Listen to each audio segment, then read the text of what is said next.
Bonjour, c'est KFM Électronique. Aujourd'hui, je vais vous montrer un procédé très simple pour déterminer la résistance d'entrée d'un appareil de mesure.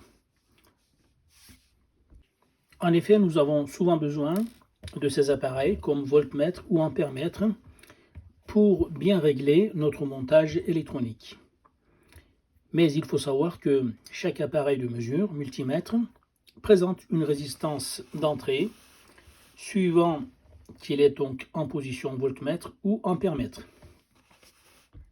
Ces appareils que je vous présente aujourd'hui ne sont pas des appareils très chers, excepté celui-là qui coûte dans les 80 €. Et bien justement, il a une précision de 10 fois plus importante que la précision des autres appareils. Surtout celui-là à aiguille, ce n'est vraiment pas précis du tout. Mais ça donne une indication. Des fois, nous avons besoin justement de voir le mouvement de l'aiguille du voltmètre pour nous assurer vraiment de l'évolution de la tension aux bornes d'un composant. Actuellement, sur les appareils que vous êtes en train de voir, il n'y a aucun appareil qui est connecté à un montage. Et pourtant, celui-là, donc ce voltmètre, affiche déjà 15 millivolts à peu près. C'est inquiétant. Il m'affiche 15 millivolts alors qu'il n'est connecté à rien du tout. Regardez. Celui-là, il est donc en position milliampère-mètre. Il n'affiche donc aucune intensité. C'est normal, c'est bien. Nous allons voir en position voltmètre qu'est-ce qu'il affiche. Bon, en alternatif, il m'affiche 25 millivolts. Ce n'est pas normal. En continu, par contre, il m'affiche impeccable 0 volts. Impeccable. Il n'y a rien de connecté. Il m'affiche 0 volts. Alors que celui-là, il évolue tout seul. Je ne sais pas ce qu'il mesure, mais en tout cas, il mesure déjà 31 millivolts dans l'air. Celui-là est branché en voltmètre aussi, actuellement en fait sur la position voltmètre. Et il m'affiche 0 volts. Impeccable. C'est vrai, c'est normal. On peut lui faire confiance déjà pour le départ. Celui-là, c'est normal. C'est un affichage à aiguille. Il est vraiment imprécis. Mais on a besoin des fois de voir l'évolution de l'aiguille, la rapidité et l'évolution en fait de la montée en tension d'un montage. Eh bien, il affiche 0 volts parce qu'il n'est connecté à rien du tout. Voici la représentation graphique interne d'un voltmètre. Le voltmètre est composé d'une résistance interne RV et d'un afficheur V. Donc cette résistance RV vient se mettre en parallèle avec la résistance du composant ou des composants aux bornes desquels nous voudrions faire une mesure. Pour faire cette mesure, il faut donc pointer le contact ici aux bornes du composant et ici à l'autre borne du composant ou des composants. Et bien donc automatiquement, le voltmètre va tirer un certain courant appelé IV. Le voltmètre sera d'autant meilleur donc si cette intensité IV tend vers 0. Mais dans la pratique, ce n'est pas possible. On est obligé de pointer donc les sondes de notre voltmètre aux bornes de notre composant. Donc, on est obligé de tirer un certain courant. Alors, par contre, on peut calculer, en connaissant ce courant, la résistance interne de notre voltmètre. Donc, voltmètre parfait, RV égale plus l'infini, IV égale 0. Mais si IV égale 0, pas de mesure, donc pas de contact. Alors, comment déterminer cette résistance RV? Une des possibilités, c'est d'utiliser un autre multimètre en position ampère-mètre, de mesurer donc le courant tiré par le voltmètre lorsqu'il est en position voltmètre. Et nous allons voir en plus ce courant, est-ce qu'il change en fonction des calibres, millivolts, volts ou centaines de volts.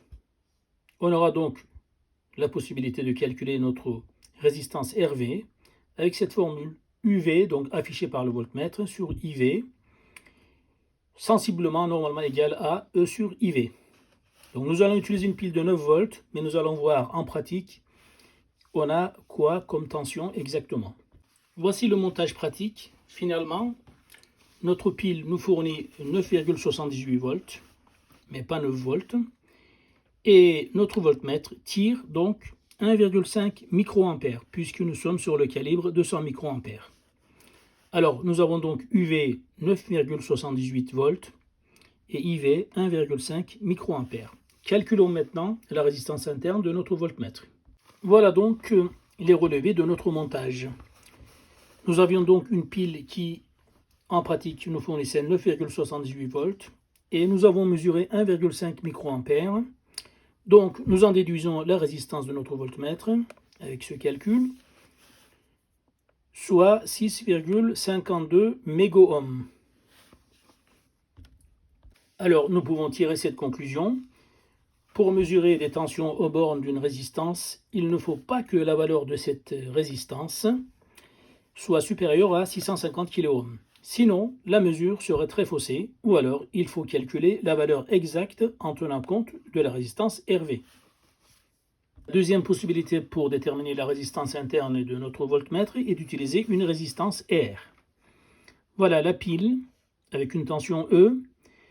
Le voltmètre affiche une tension UV à travers la résistance R. Et bien donc, à tout moment, nous avons cette relation qui est vérifiée.